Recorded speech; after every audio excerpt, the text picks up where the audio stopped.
Good evening everyone. आज का हमारा टॉपिक है न्यू एजुकेशन पॉलिसी 2020। सबसे पहले हम जो पिछली पॉलिसी है उसका थोड़ा ओवरव्यू लेंगे। जो फर्स्ट हमारी नेशनल एजुकेशन पॉलिसी डेवलप हुई थी वो 1968 में हुई थी, हमारी former prime minister Indira Gandhi ji के अंडर। उसके बाद जो हमारी सेकेंड पॉलिसी आई थी वो 1986 में आई थी। फर्स्ट जो आई थी वो 1968 में आई थी, सेकेंड 1986 में आई थी। उसके बाद कई बार बहुत सारी अमेंडमेंट्स भी हुई, बट अब 34 ईयर्स के बाद एक हमारी नई एजुकेशन पॉलिसी आई है 2020, न्यू एजुकेशन पॉलिसी 2020, जिसका फॉर्मेट है हम सब जानते हैं 5+3+3+4। जो पिछली एजुकेशन पॉलिसी थी उसका फॉर्मेट था 10+2। अब 5+3+3+4 ये 10+2 से कैसे डिफरेंट है, हम सबसे पहले ये देखते हैं। पहले 5 साल माना जाता है कि वो एक बच्चे के फाउंडेशन ईयर्स होते हैं। उसमें बच्चे की थिंकिंग कैपेबिलिटीज़, उसका फिज़िकल स्ट्रक्चर, उसकी मसल्स, उसकी ब्रेन मसल्स सब डेवलप होती हैं। तो उसके अकॉर्डिंग पहले 5 सालों को फॉर्मेटिव ईयर्स का नाम दिया गया है, जिसको 2 पार्ट्स में डिवाइड किया गया है, जैसे कि 3+2, जिसमें कि 3 को फाउंडेशन ईयर्स बोले गए हैं और 2 को प्राइमरी एजुकेशन के अंदर डाला गया है।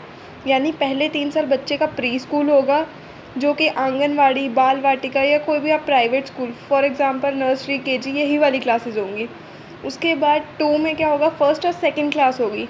बट फर्स्ट क्लास में प्रमोट करने से पहले कोशिश की जाएगी कि बच्चे का एक टेस्ट हो, जिसके अंदर देखा जाए कि वो फर्स्ट क्लास में प्रमोट करने के लायक है या नहीं है।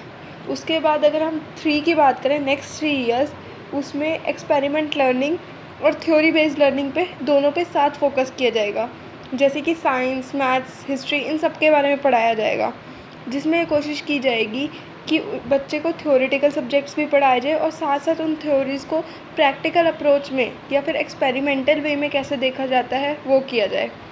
उसके बाद जो नेक्स्ट 3 साल होंगे, जो कि थर्ड स्टेज होगी, उसमें हमारे वोकेशनल एजुकेशन को इंट्रोड्यूस कर दिया जाएगा, जिसके अंडर बच्चा इंटर्नशिप्स कर सकता है। वो एक इंटरेक्टिव सेशंस होंगे, मतलब टोटली वो करिकुलर बेस्ड होंगे। उसके बाद जो last that is fourth stage है, जो 4 साल होंगे, वो 9, 10th, 11th एंड 12th, जो कि प्रेजेंट पे हम कहते हैं 9, 10th, 11th और 12th। तो वो जो लास्ट के 4 साल होंगे, उसमें बोर्ड्स के मार्क्स कहीं ना कहीं उन चीज़ों में रिलैक्सेशन माना जाएगा। फॉर एग्जांपल अभी बच्चे पीयर प्रेशर्स में होते हैं या कॉम्पिटिटिव एग्ज़ाम्स, ये वो बहुत कुछ बच्चों का चलता रहता है।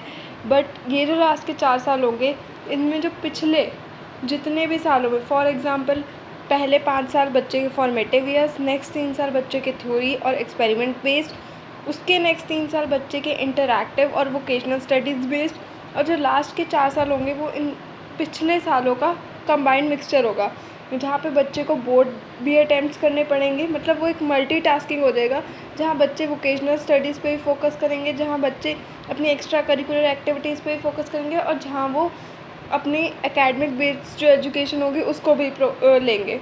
तो यानी जो लास्ट के 4 साल है वो इन सब का कंबाइंड मिक्सचर है। अगर हम देखें कि ये एजुकेशन पॉलिसी बनी कैसे है, तो सबसे पहले एक कमेटी बिठाई गई थी, जो कि जिनको लीड करता TSR सुब्रमण्यम ने।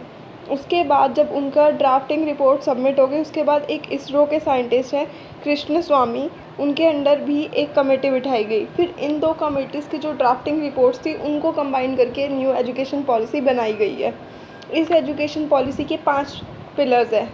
एक्सेसिबिलिटी, की हर बच्चे को एजुकेशन एटलीस्ट प्रोवाइड की जा सके। इक्विटी मीन्स उनको एक सेम लेवल से ट्रीट किया जा सके, उनको एक इक्विटी प्रोवाइड की जा सके।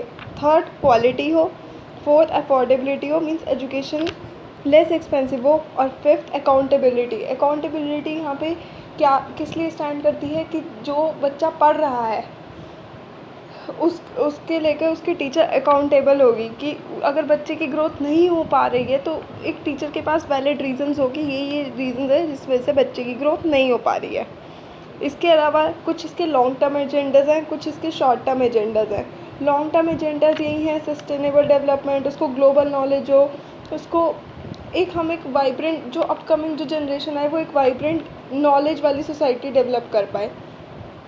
तो इसी के साथ जब हम शॉर्ट टर्म एजेंडाज़ पे देखें तो बहुत इम्पॉर्टेंट चीज़ है बैगलेस डेज़। मीन्स कई दिन ऐसे होंगे जहाँ बच्चा बिना बैग के स्कूल जाएगा, वहाँ वो स्टोरी टेलिंग या कोई एक्स्ट्रा चीज़ें, और एक दिन ऐसा भी होगा जहाँ बच्चा पूरी क्लास को पढ़ाएगा लाइक टीचर।